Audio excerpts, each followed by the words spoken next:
The house is haunted by the echo of your last goodbye. The house is haunted by the echo of your last goodbye. The house is haunted by memories that refuse to die. I can't get away from a vision that brings intimate glimpses of intimate things. A voice in my heart like a tart singer sings. I wonder who's kissing her now. The house is haunted by the echo of your favorite song. The place is cluttered up with roses that have lived too long, much too long. The ceiling is white, but the shadows are black. A ghost in my heart says she'll never come back. The house is haunted by the echo of your last goodbye.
The house is haunted by the echo of your last goodbye. The house is haunted by the echo of your last goodbye. The house is haunted by memories that refuse to die. I can't get away from a vision that brings intimate glimpses of intimate things. A voice in my heart like a tart singer sings. I wonder who's kissing her now. The house is haunted by the echo of your favorite song. The place is cluttered up with roses that have lived too long, much too long.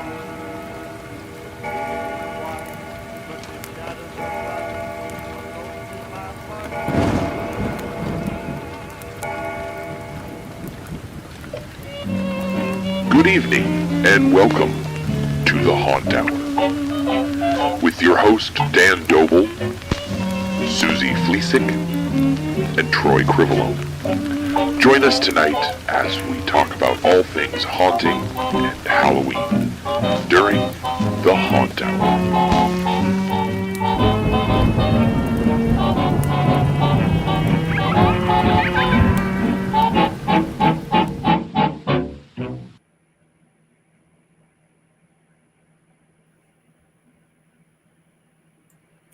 You could tell this is my first time doing it. I was going to be like, you're muted. Charade show, everybody. Guess what we're talking about tonight? That's what we're doing. We're talking about Dan, charade. we need you. Dan, we need you. Dan, it's DEFCON 5. It's DanCon 5. Yes, as you can tell, so what happened is after the Texas Haunters Convention show, as you know, Dan said that he called it THC. Some people, had some threats on him, and he had to get on a plane, and he went to Las Vegas. Yes. Where most criminals would go, and so in the process, I got a message today that he's on this poster, and I can't really figure out what it is. I think no. Most one. What Dan, what did you do? Did you burglary and grand larceny? I mean, no. He looks sad. I don't know. He looks something else too. I don't know. I don't know what you call that expression. Right? How much did he have to drink or smoke out there? I don't know. I don't know. But so we're gonna start a GoFundMe to get his daughters back. Definitely. To Wisconsin. Yeah. We're gonna. Forget Dan. He's obviously done some bad things. So he's staying there. We're gonna help the kids get home. So for sure. And full disclosure, we had a big heat wave here, and the last day of it, we had this big windstorm that came through to knock the heat wave out of here, and it blew all of the dust and dirt into my nose. Oh no! We're gonna he's gonna blow his nose live right now. Everybody, because we are a top professional show, and the good thing is, if I sit back this far, you can't see the snot, so that's good. Oh, wonderful! Good. I think about the audience. I think about them all the time. But yes, so tonight we will have Jennifer Dunahee from The Haunting of Storybrook Hollow. Yes, I'm excited about that. Yes. Yep. But I think first we have to do news, as we always do. Yes. So as Dan always does to me, hey Susie, what do you have to do that we didn't discuss in our chat earlier? Because we didn't discuss anything. Right, because we've been so damn busy. Right. Nothing, actually. I've got a heat wave here myself, which nothing compared to what you guys are having, like 90 degrees, which is hot enough for me, which, our haunt is indoors and we are not, we don't have heat or air, and it makes it really, really difficult to get work done. Yeah. So we've been kind of not doing a whole lot of stuff in the actual haunt. This week, I don't have any news on my end. Honestly, I've been living vicariously through everybody else for Midwest Haunters, just scrolling through my Facebook, seeing what happened there. Looks like a lot of fun. And that's about it. I don't really have any other news. What about you? Well, the one thing I did mention because after full disclosure, again, after we, me and her and Dan have a chat on Facebook that we talk about everything we're going to discuss. And I completely forgot, considering one of my other many hats that I wear, that the Home Haunter Awards was out last almost 2 weeks ago now. And so we do have, I probably could have brought up, it's really good. Like, very good job. Like, the little backstory you guys had going on was really funny. I really thoroughly enjoyed it. I watched it on my way home from the beach the day it came out. Well, the day after it came out. It was really, really good. Like, and you guys did a great job, but the home haunters, right?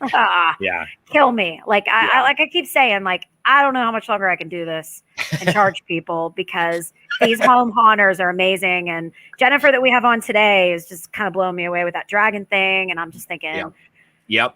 Wow. Yeah, we had a lot of fun making the award show.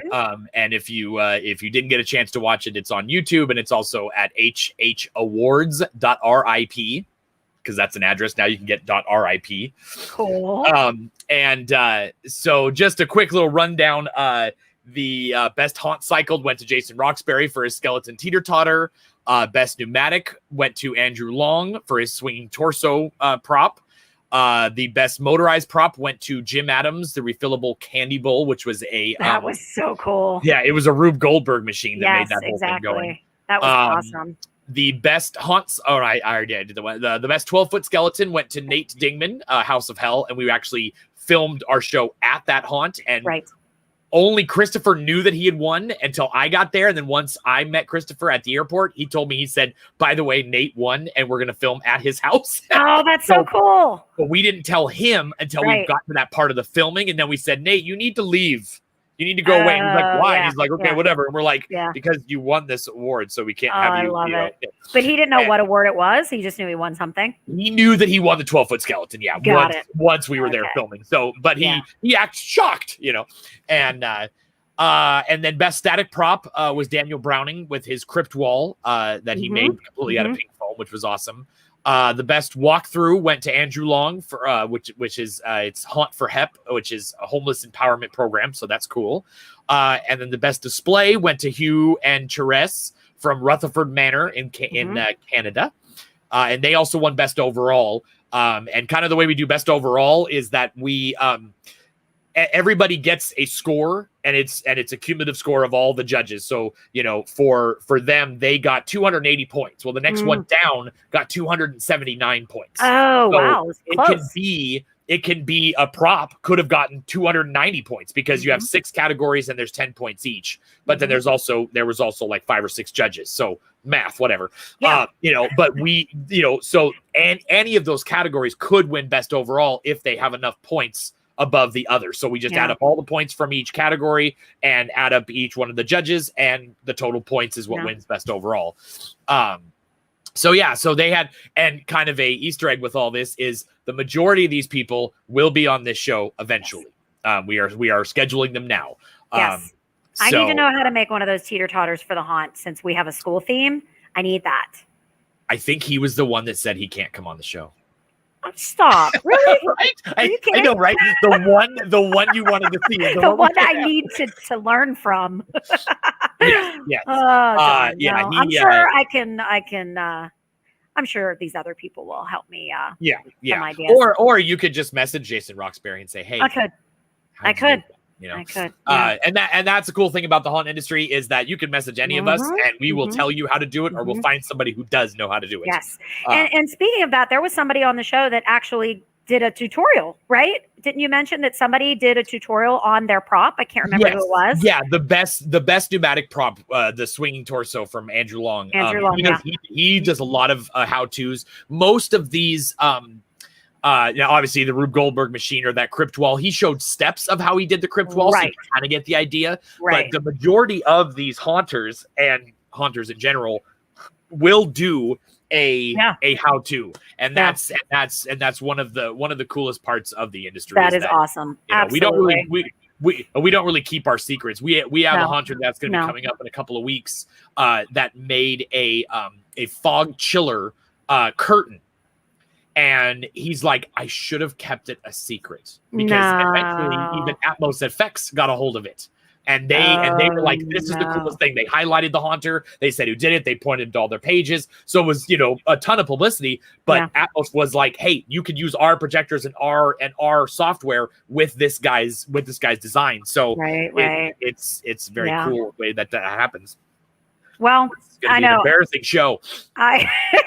Like I always say, I come from the beauty industry and we don't share shit. So I'm sure any women listening to this know that when they go to get their hair done, and whoever does their hair will not share what they use and any of those little secrets. So it's nice to be a part of an industry that actually doesn't mind sharing. Yeah.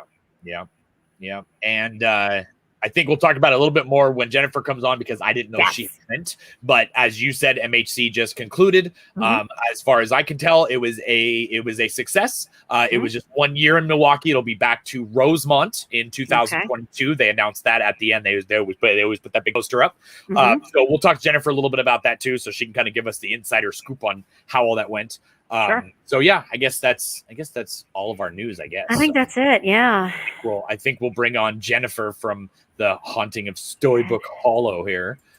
Let's see. Oh, look, I did it. Hi. Woo! Yes. So, I guess let's see. Let's start with that. We asked you because you had you won best overall and best walkthrough, right? Display. Yeah. Oh, no, that was 2019, right? Yes. Last year. Yeah, her 2019 display that we did the 2020. Yeah.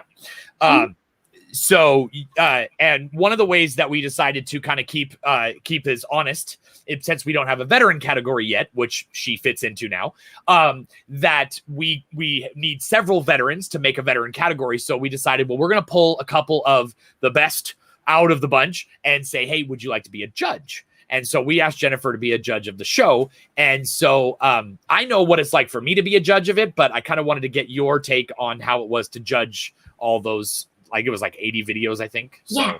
Oh, wow. Well, it was fun, but it was so hard because everybody was so good that I felt like I had to nitpick, and then I felt so bad nitpicking because like they're all so good, but otherwise I would have given everybody a perfect score. So I'm sitting there like, what can I pick out of this one that maybe, it was really hard. It was fun, but everybody was so amazing. I ended up watching all the videos over like 5 or 6 times. And so I don't even know how many hours I spent on that. And my 12-year-old, she watched with me. She was kind of like helping, she didn't judge, but she was watching with me. And nice. So it was fun when we watched the awards show. She's like, oh, I remember that one. But yeah, I just watched them over and I took notes, and then I watched them again and I took more notes, and it's like, but they were just all so good. I was like, who am I to judge these people because they're all so good? Right.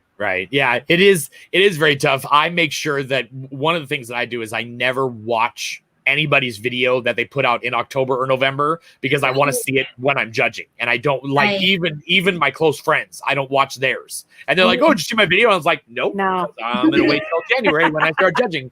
Right. And I have to almost take out their names. Like I have to not realize that, okay, that's my friend. I just spent a weekend with him at a convention or something like that, So I have to take that out that, I know a lot of these people and be like, okay, if I was just watching this as a random person, what would I think of it and stuff like that. But it is tough when they're all such a great amount of talent in there. And like you said, it is nitpicking, but at the same time, it's that you're looking at it from a fresh perspective because you didn't actually go to it, so you're trying to see what they showed you and stuff like that, and you're just you're saying, okay, well, this does this light look weird here, or something like that. So and it's not really nitpicking because they're all so good that you just have to like take it down to the like nth degree of which one is better because they're both really, really, really good. So I think that's actually a compliment. It's not like, oh God, they all suck. This is the obvious front runner. You know what I mean? Yeah, and none of them sucked. They were all so good. Not from what I saw.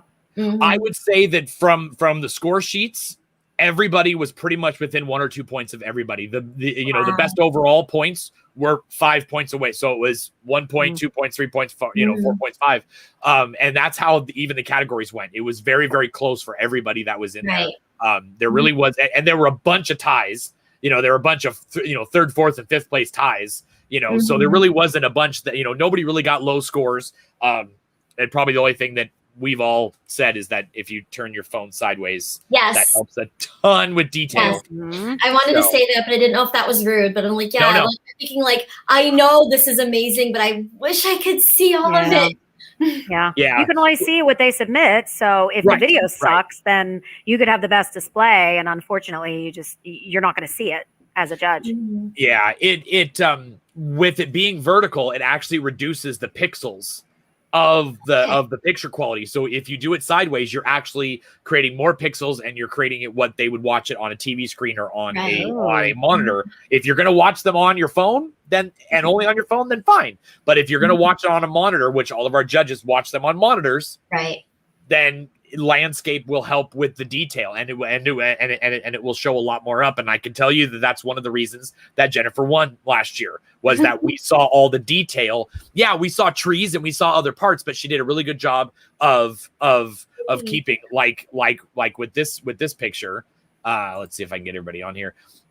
How everything, it's framed and you can see trees and stuff like that. But all of this, if this was vertical, you'd only see, you'd only see just the middle of this, and you'd have to take like 7 pictures to get all this in. So, I posted that picture before I fixed my lighting. I'm like, I don't see a problem with it. I don't either. I can't see. I can't see a problem. You can see the flower pot in the driveway. That was before I disguised that and toned some of it down. Like the blue inside the castle, I ended up toning that down. Oh yeah. Is your spotlight in that flower pot? Is that what I'm seeing? Yeah. Yeah. That was when I was still kind of setting up, and I don't think we had opened yet at that point. But that's the new section that comes down the side with the arches. That's what I added last year. That's great. And of course, then the moat with the dragon and the serpent dragon in it. Yes. Mhm. Yeah, that's I watched a lot of your videos over the last couple of weeks, and I watched them as you put them out too. But the amount of details you go in with your dragons is just beyond. They're my babies. Yeah. And I saw you had a picture of you actually transported one of these to another place. Yeah, this one right here. Oh, and it had to go and it had to go on a truck. Yes, yep. I put her on a truck. Yeah, my husband and I put her on a truck. And then while we were entering her, we had this competition in our city called Art Prize. And it's an international art competition, but it takes over our downtown area. And it's kind of cool because anyone can enter it, but then you have to connect with the venue in order to officially be entered. And it's really cool because it literally, like, people like just put art on bridges and downsides of buildings and stuff like that. So it's really cool. So I wanted to enter Serpy, that's this girl. But I didn't have any because the way I have her separated in the haunt, I didn't have a picture that had all of her in it. So we took her down to a park that had a nice pond, and you did a photo shoot. You did a photo shoot with Serpy. Yeah, we did, and then I entered her, and it really worked out because right even before the official venue connection started, we actually got it. Invited by one of the bigger venues of the event that's like a focal point every year. So really excited. So she's going to be in the front garden of the Amway Grand Plaza, which is a hotel that's one of the kind of the hubs of Art Prize. So I'm like really excited about that. Wow, that sounds like an honor. Holy crap. And then she'll get home. Is this the contest that I saw on your page that your sister entered as well? Is that the same thing? Okay, yeah. It's so cool. My sister, she entered as well. She makes paper dresses out of old dictionaries and old that. I have not had a chance to click on that, but I'm very intrigued by that. So go on. Yeah, we both were invited by the same venue. So it's really cool because in their initial calling, they only were inviting 8 artists. Oh, yeah, that's my sister stuff.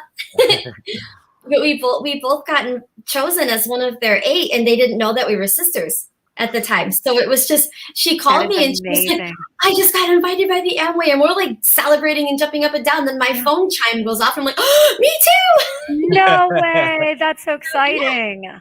Oh, wow. You guys are like. And these are all made from dictionaries? Dictionaries. Yes.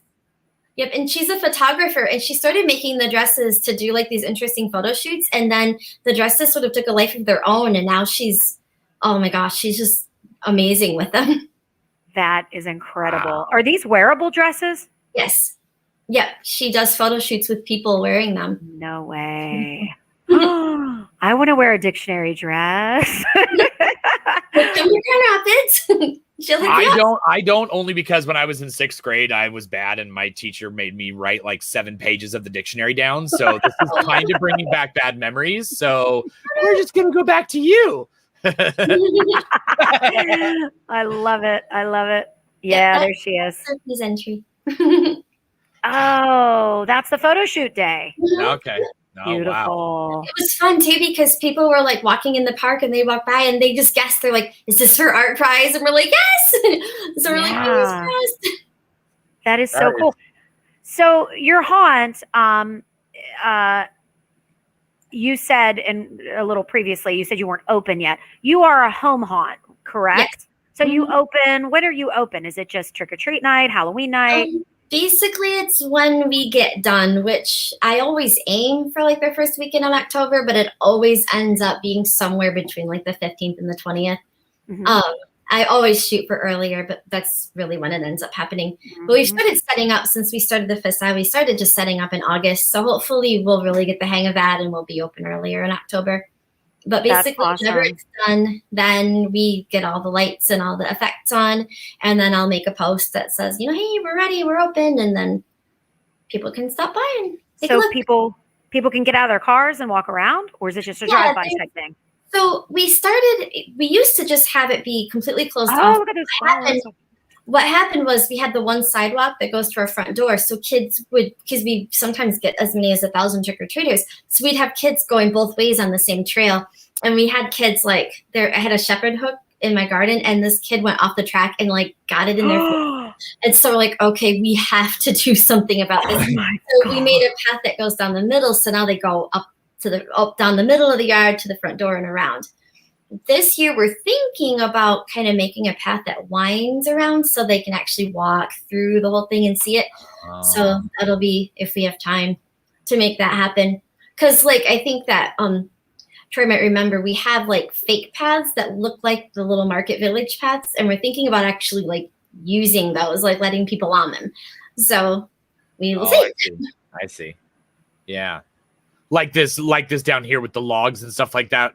They would they walk in front of this, or were they walking over here on the side by the dragons? They were walking on the, if you could see where the little plant shop is, like right in front, directly in front of my house, right to the front steps. They were just walking. That's the whoops. Let me go back. That's walking from my front door to the driveway.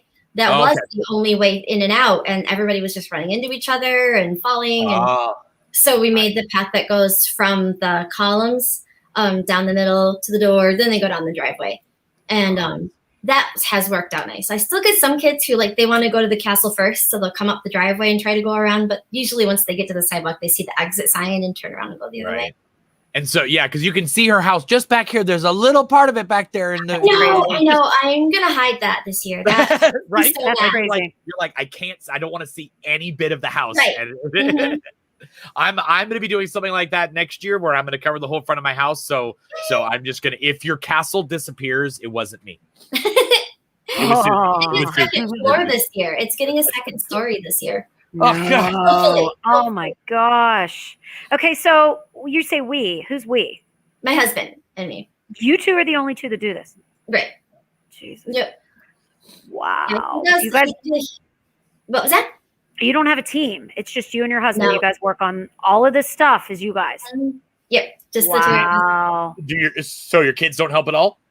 They do a bit.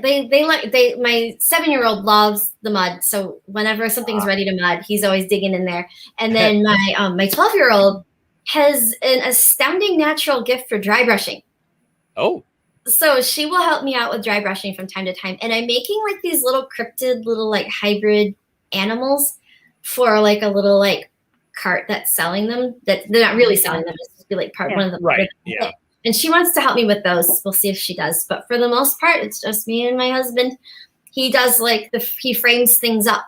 So I feel like he's kind of the unsung hero because you don't see what he's done. So he puts the frame and the foundation up, and then I do the artwork. Do the parts that you see, and then And I bet people miss the hand coming out of there. They walk by, they see all the flower shop, and then they're like, "Oh, did you see the hand?" Yeah, I had a lot of people think that hand was Serpy's hand, so I'm going to paint that hand purple this year, so they realize that it's not her hand. Oh, okay, I see. Okay, yeah. And so your haunt is basically it's like a mash of a bunch of different fairy tales, right? Right. Yeah. The premise is that it's the village, the fairy tale village where all the fairy tale characters live, and that all of the bad guys have died, and there's a small little graveyard that they're all buried in, and they're all kind of celebrating. But they don't realize is that they're all coming back to haunt. See, there's the Queen of Hearts. She's supposed to be a ghost, but nobody seems to get that those are ghosts. So I'm gonna put some chiffon and cheesecloth on them and make them more translucent.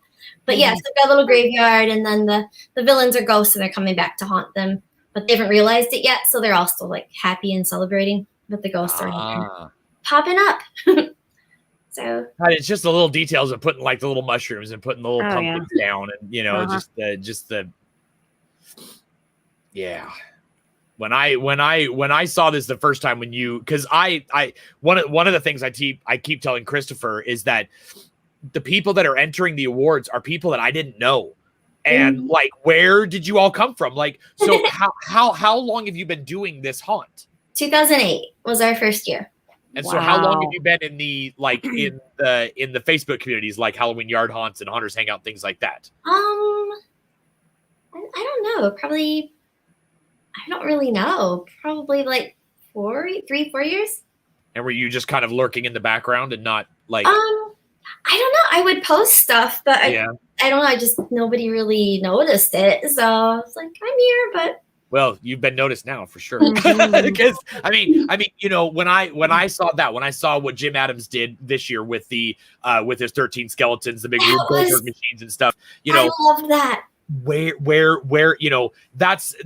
that's what I'm loving about this is I'm finding people that I didn't see before. And, some of these groups, especially Hangout, will move so fast that if you're not on it all day, you'll never see it, Right. And so it's nice that people are entering the awards that haven't before, because it's allowing a lot of people to find you and to really highlight what you've done. But it also shows that, somebody like you and like Jim and Jason Roxbury and stuff like that, who have never won awards before, are like, well, yeah, you're definitely award, worthy. It's not why you do it, but I was completely shocked. I wasn't expecting anything. Like, I wasn't expecting to be nominated. I was just laying in my bed watching it on my phone. I didn't tell my family or anything, because I thought, I didn't think anything. So I'm just laying there in my bed. I'm like, what the hell? Like, what? I'm like, this is a mistake. I was like, I was waiting for whoops, we didn't mean this one. Right. Well, I mean, probably the biggest thing was the detail, was the attention to detail, and not, making it seem 100% that you're in that realm. And that's what every Haunter Pro or home strives to do, is that you're going to walk into a place that you're on a street in a neighborhood with a bunch of houses, and you turn around and you look straight at your house and you start walking in. Or walk into a haunted house that's a pro, you're walking in and you don't realize that you were there, that you parked your car, you all of a sudden believe you are in this land. And I don't understand how anybody could not do that in your yard. Right, I agree. I ended up, last year, something I did was part of that. You saw the castle arches that went down the driveway, and then the little dragon farm behind it. And then on the other side, I don't think I have pictures of it because it was a last minute thing, but where I have the pirates and the gingerbread house, I just put our neighbors tore down their privacy fence, and they just gave it to us. And that way, even if you don't if you look beside you, you don't see the neighbors' houses. I wanted you to be completely immersed, Yeah. Yeah. I mean, it looks like you live on acreage, and there's just nothing around you but your yard and trees and right. And the fact that you built this, and then you allowed the trees to come through it right here. Yeah, I built it for where the trees were. Like, I put that in our side yard against our house, and I just worked on that through the entire month of July. And when we first put it up, we just measured where all the trees were, and then we did that in the spring. And then when we went to put it up, the trees had grown and other branches had sprung out. So then we had to make some adjustments, but I wanted it to have the trees busting out of it. So I wanted it to look like ruins, Yeah. Yeah, it looks very natural. Yeah. But normally you'd look there and you'd see my neighbor's very, very nice house, but very suburban house, Yeah. And so now you don't, you just see that. That's awesome. So where do you store everything? Where do you put all this stuff? That's our big dilemma. So we have the garage is full, the basement's full, and then we have 2 sheds that are full, and then we have a 15 by 35 foot storage unit that is full. And we bring some of this stuff to conventions and stuff too. And in 2019, we took it straight out of our yard to Grand Rapids Comic-Con. And then it occurred to us that weekend while we're at Comic-Con that where are we going to put all this? Because it was the first year we had the whole facade. And we brought the facade with us. And we're like, where are we going to put all this? So we had to find a storage unit that would take us that weekend. And it was an expensive one. And we thought being 501c3, we'd be able to write that off, and we weren't able to. So now we're trying to find better storage options, because we do a lot of work with our local ballet company, and they've got these warehouses they rent portions out. And I'm like, we need to look into our options because what we have isn't working for us. Well, and you brought up the fact you're a 501c3. What do you actually do for which charity do you support, or is it the dance? Or Our local Humane Society, the Humane Society of West Michigan. We do that. We just we set up like a treasure chest on our front step, and then the Humane Society gives us their little canisters for money, And then we put that on top, and then people bring in pet supplies and, pet food, and then like cash donations, and then everything goes to the Humane Society. Awesome. That's awesome. Yeah. So where in Michigan are you located? In Comstock Park, which is just north of Grand Rapids. Okay. Yeah, sounds like a really cool place. I mean, with like all the art, and you talked about ballet company, and where I'm from. Yeah, my kids dance. They do ballet, and so awesome. And what's really cool is they just called us, and they're like, "Hey, we have this pirate ship from Peter Pan that we're not going to use. Do you guys want it?" And we're like, "Sure."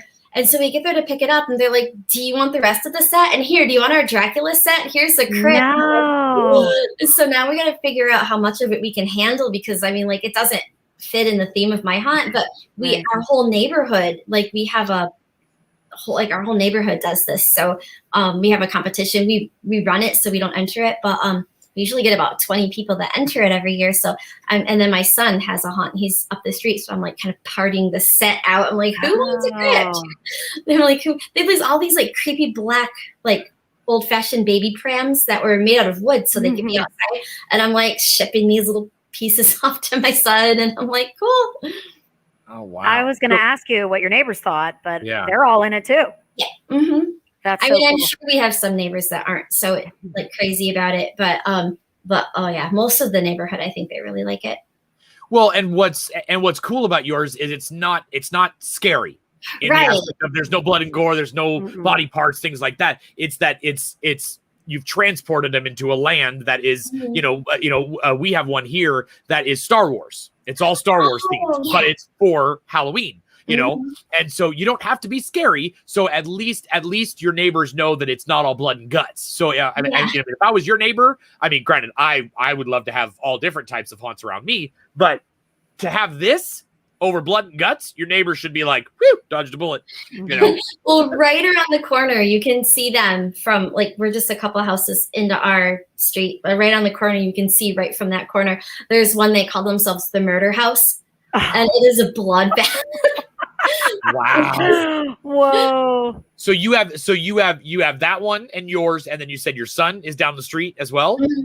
Yep. And then the other one that's as big as ours is just like another like part of block over, and he's really good at like the technical stuff. Like I don't know if you realize that I have nothing real. I only have one thing that moves, and I only just getting the hang of Atmos effects, but oh my gosh, he does the animated stuff, and he's all the technical stuff, little skeleton eyes, and he's got like a skeleton. He's amazing at like the animating his props and the technical stuff that I don't even understand at all. Right. So cool. We've got a really good variety. Yeah. Does he know about all of our communities, all of our stuff? Mm-hmm. Oh, okay, good. Okay. I think he mostly lurks at this point, but he's in there. Oh, good. Good. So I've watched your videos of how especially how you made the one that's in that's actually in the garage, actually in the tower there. How do you make these dragons? What was that? How do you make these dragons? Okay, well, Frosty, he's the one that's in the castle.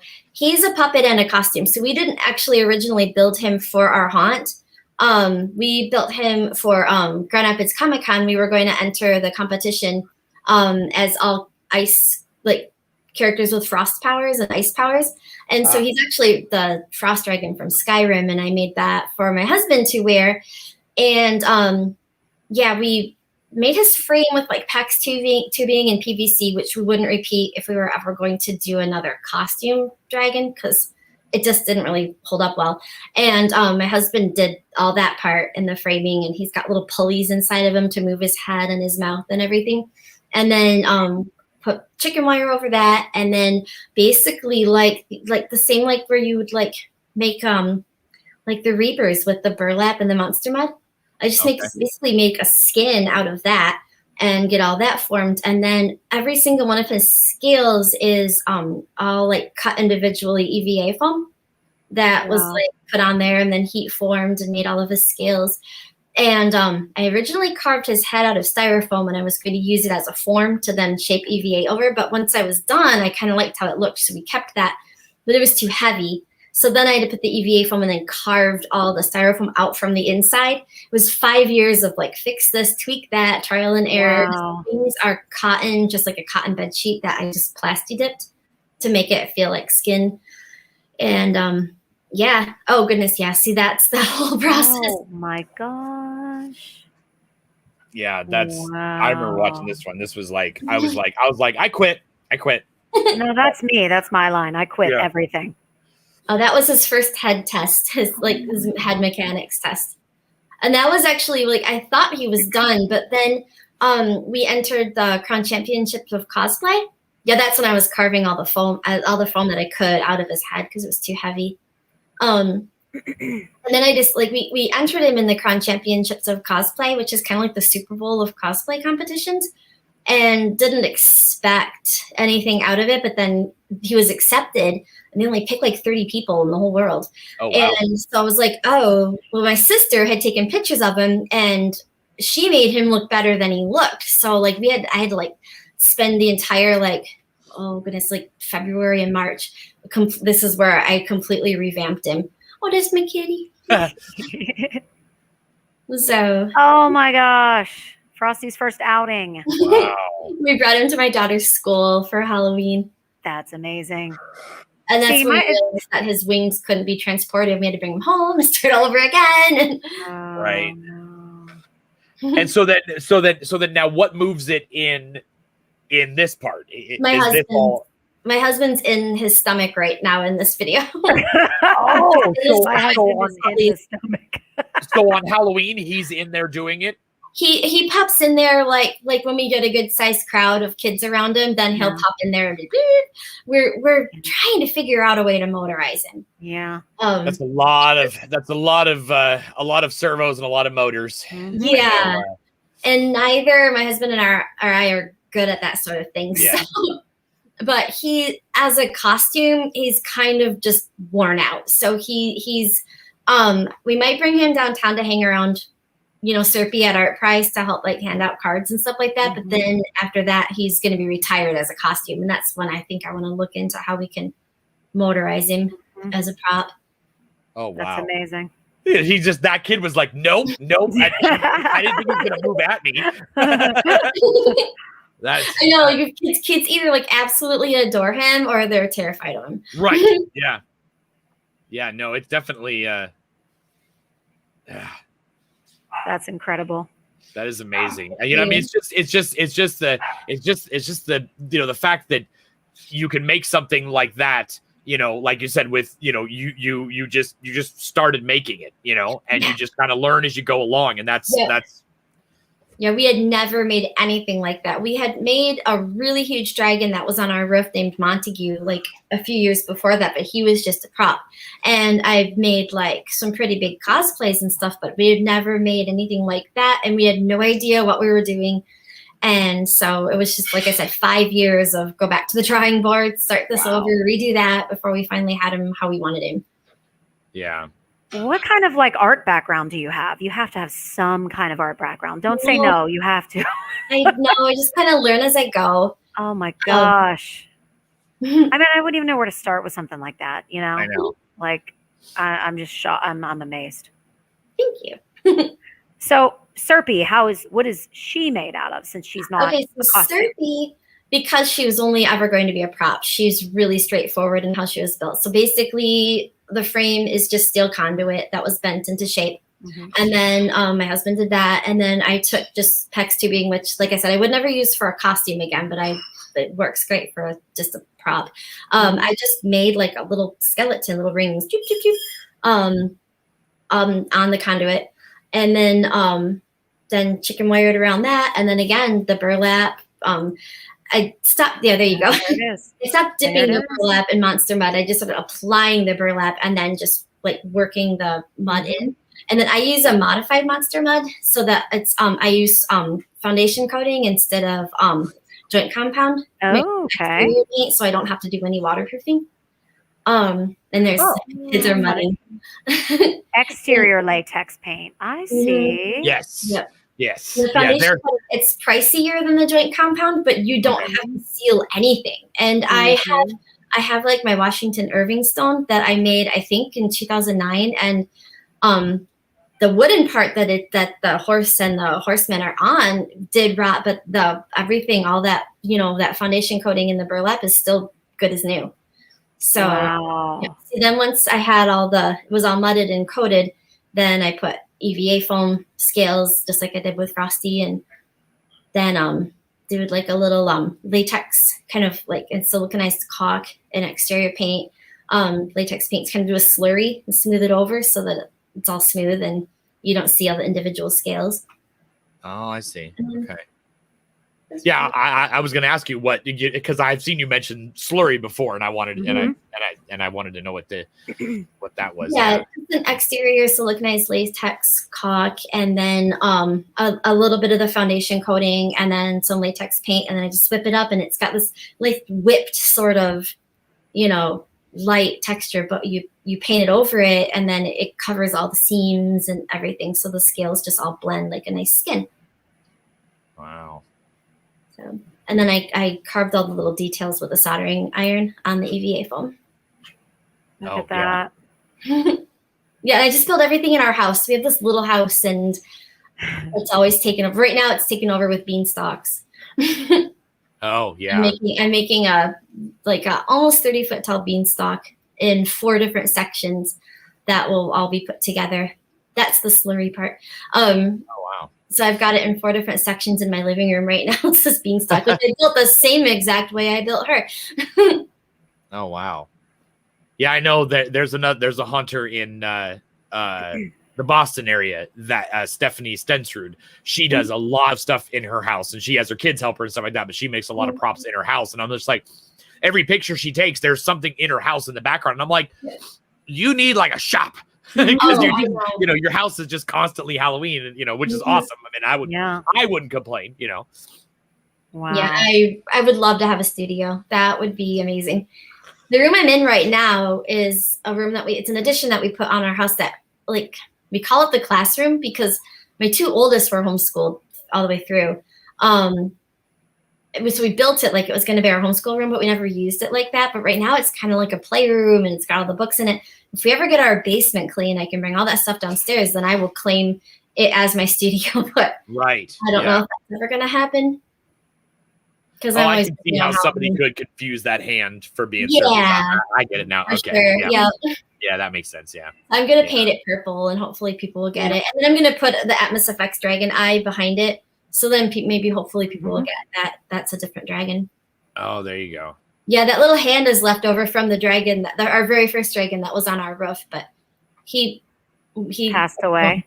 Yeah, someone took him up, and I saved his head and his 2 feet, and I kind of tucked him around a corner. So I fixed his head up and tucked it around the corner. So he's still there. One of these years I'll make him a new body. Oh, you can see him kind of behind Syrupy Lane. There are little eyes peeking out. Oh, I see. Yeah, that's the remains of Montague. Oh, I see. Yeah. Yeah, that's kind of what I like about there's a lot of haunters that will take something from an old their first display or something that didn't make it over the long haul and stuff like that, but they'll keep parts of it and they'll keep it in the haunt, and it's for it's for you to remember it, but it's also for the people that come to your haunt all the time. They're like, oh, where's the head, or where's this, right. So, that's always cool. Yeah, and you got the water coming out of there and everything. Looks great. I know. I wanted to put a laser swamp in that moat, but I just didn't get on it in time. So I just did the fire and ice lights, and I got enough. No, they're great. But there's some plexiglass in there so it kind of reflects, so it looks a little bit like pond water. But I can't really see it. The leaves were kind of filled it up at that point.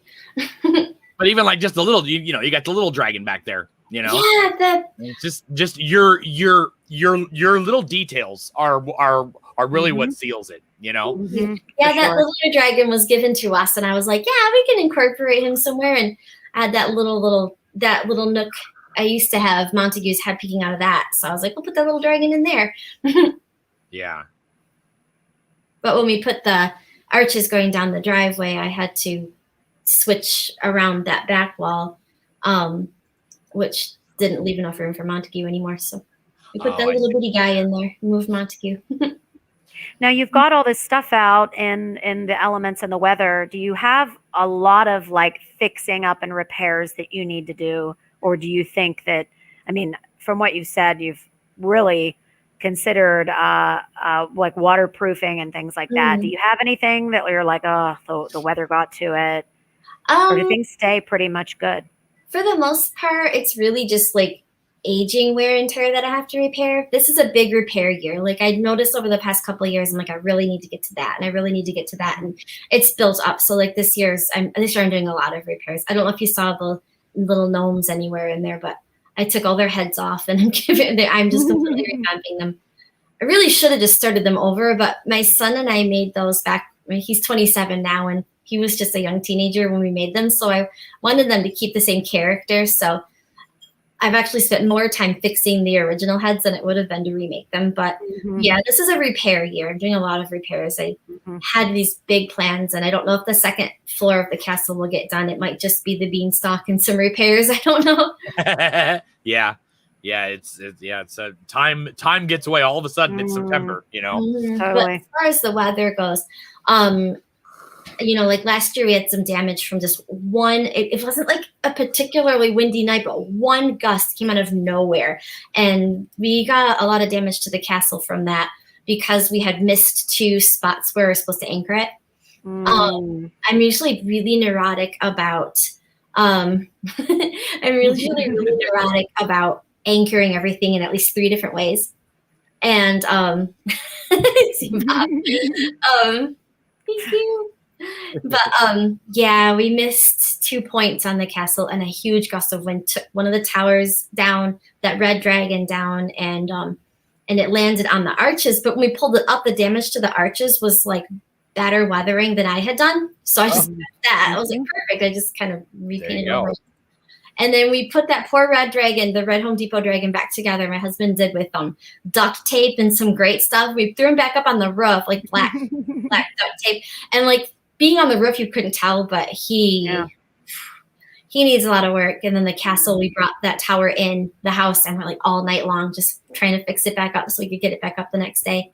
We had some people come by. Everything was still down in the driveway, and I'm like trying not to cry. And these people come and they're like, "Hey, you're not open. You're supposed to be open." I'm like, "Oh, I'm sorry. Our castle just blew down," and they were all angry. And I'm like, "Okay, sorry, yeah." I'm like. I can't control damage, you know. Yeah. And Serpy was under the castle, so when these people came by, we still hadn't gotten the castle up yet to see if Serpy had even survived yet. You know, and he was perfectly fine. But I was like, I'm so sorry, but I can't deal with you right now. Yeah. Well, and I love the fact that you actually, I didn't even notice this before, but that you actually put your roof into the actual castle part. You've pretty much made your major display a jigsaw puzzle. Right, yes. It's like, that is so cool. So that one's from 2019. I didn't like being able to see like the gutter, so I put a sign over the front of it because I turned. Right. Yeah, that's when Montague used to be in that corner. That was before we put the thing down the driveway. But so I thought like everything sort of became like a village with these shops. And I was like, what would it be? I'm like, well, I want it to be kind of like a dragon livery, like a dragon farm, so to speak. And so I was like, okay, what's a kind of a storyish thing that has to do with dragons that sounds cool? So I'm like, Pendragon, you know, from like Arthurian legend. And so I put that on there. That way, so you don't see the gutter. You can see it on the other sides of it, which I'll be addressing that this year because that just bugs me. well, and you know, and I bet there's not very many people out there who knew that it's called a livery. I did not know that. Oh yeah, it might be livery, it might be livery. I'm not sure. I've only ever read it. I've never heard it pronounced. It's basically like what they used to call like where the stables and like where you'd like you know rent or board or buy horses and you know things like that. But I'm like, I always say livery. I say livery. I say it that way. So that's what I kind of thought. I want to put, it won't be this year, but maybe next year, I want to put a blacksmith in there using the dragon breath as the fire. Oh, there you go. Oh, yeah. I'll never really be done in my head. Right. We all have that list of all the things. Mhm. My list is super long, and I have folders on my computer that have 2022, 2023, and magically Oh my goodness. those folders just keep changing dates. They just keep getting moved out because ones go in front of it, and Yeah. Yeah, the beanstalk I'm doing this year was on last year's list and it didn't happen. And I thought that'd be a quickie project. And I've been working on it since February and I swear to God, it's never going to get done. Yeah. No, I hear you. I hear you on that. Nothing about this looks quickie to me. Sorry. No. I don't see anything here that looks quick. No. Actually, though, the original castle, like what you see in this picture, that was the year that my youngest started kindergarten and I had like no kids in the house. And I was like, we were like, let's put Frosty in the haunt.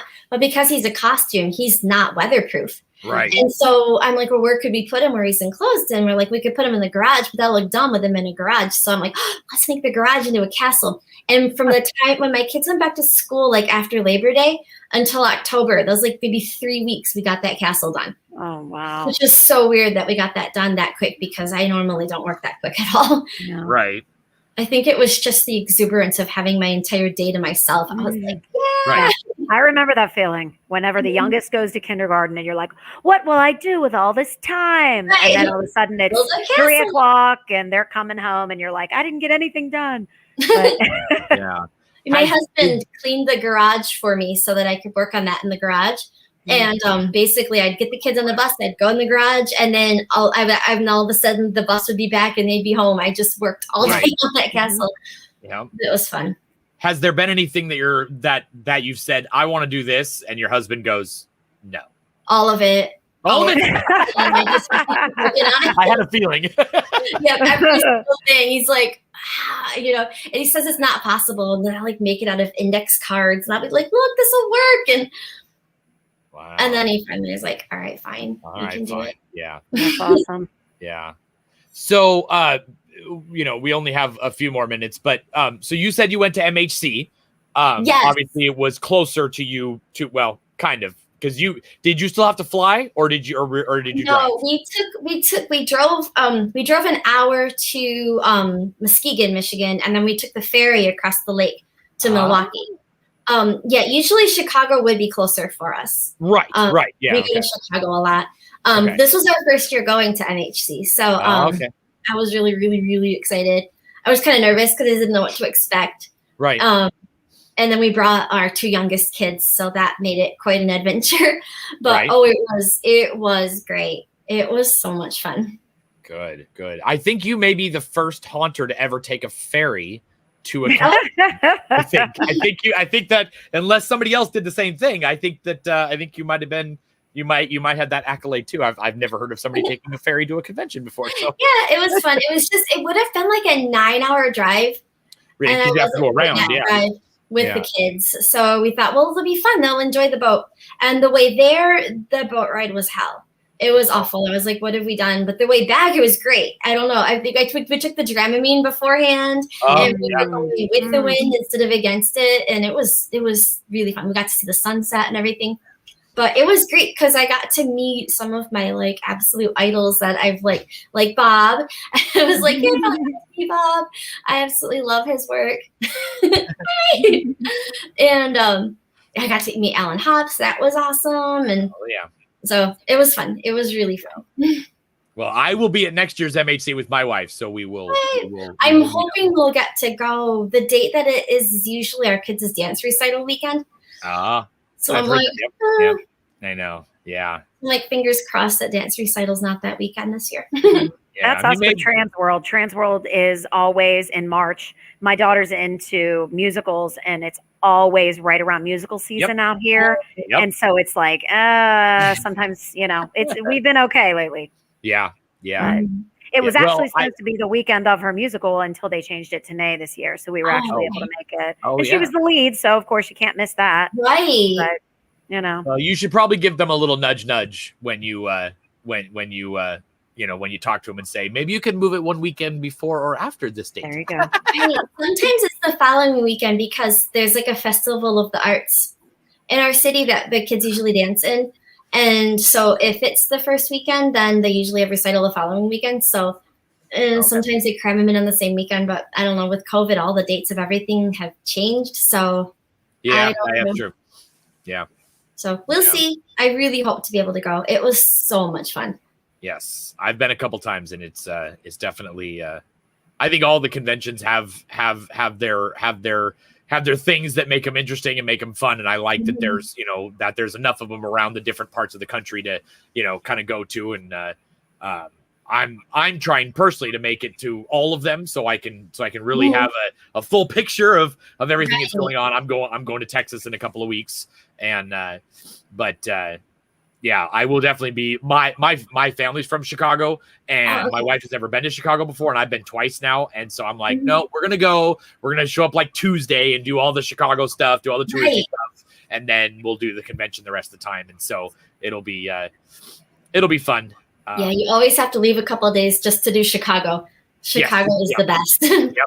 Yep. Yeah. I got to do, when I went in October, I got to see a bunch of the home haunts and the pro haunts, but during the day, I got to go just do any of the touristy stuff, and we chose a lot of cemeteries, and there are a lot of amazing cemeteries in Chicago. Oh, yeah, I've never done that. That's a good idea. Yeah, there are some. One of the facade that I'm going to make for my house is modeled after the Bohemian National Cemetery in Chicago. Ooh, and it's a very cool old sort of a castle look, but sort of not. It's kind of in between, so it'll be interesting. Yeah. Very cool. But as I blow my nose for one final time, one last blow. After this, I'm just gonna go in my room and to put on a movie, and just that's my night. Oh, man. But Jennifer, thank you very much for being on the show. Susie, did you have anything else? I am just amazed, and I'm going to get off of here and show my husband all this, because I'm going to be like, okay, what the hell? This is just amazing. Honestly, it's beautiful. You're welcome. If you want, you can follow her on YouTube here. It's House of 1,000 Glue Sticks. I'm sure she has used many more than that by now. Well, that was when we were mostly doing. We were doing a lot more cosplay than we do now. So and I wanted the YouTube page to be like, that's the name that we go to like Comic-Con and stuff like that under. So I just kept that as our page, because there's Halloween and cosplay stuff on there. Yeah, you've got plenty of stuff to watch. You got hours of stuff to watch. You got all your playlists and everything. Yeah. I've got a bunch of videos that I'm working on that I haven't published yet. Oh, good. Okay. Well, we will see.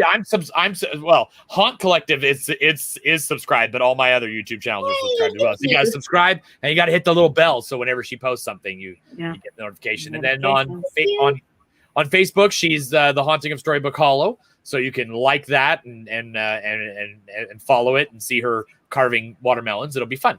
Oh, I didn't make one of my friends sends me tons of Halloween memes, and then I just post them. Heck yeah. Yeah, that's Serpy on her little adventure. Yeah, that is so cool. Well, definitely let us know, because when will you know if you've won or not? We won't win, because there's like 1,600 entries, and they're all freaking amazing. But it's September 16th through October 3rd is when it takes place. Okay. And there's a public vote option, but I don't know if you have to be in Grand Rapids to vote. But I mean, if you don't, then hey, Well, I will watch your page, and if I see that come up, I will post it on our stuff, and we will make the haunters all over the country vote for your stuff. Yeah, in years past, you have to be in the Art Prize District to vote, so it's probably still. Well, I can move there for a week. It's fine. Don't worry. Grand Rapids, you can vote for me and my sister, and that's right. Yeah, that's right. I'll make sure Bob votes. Bob will vote for you.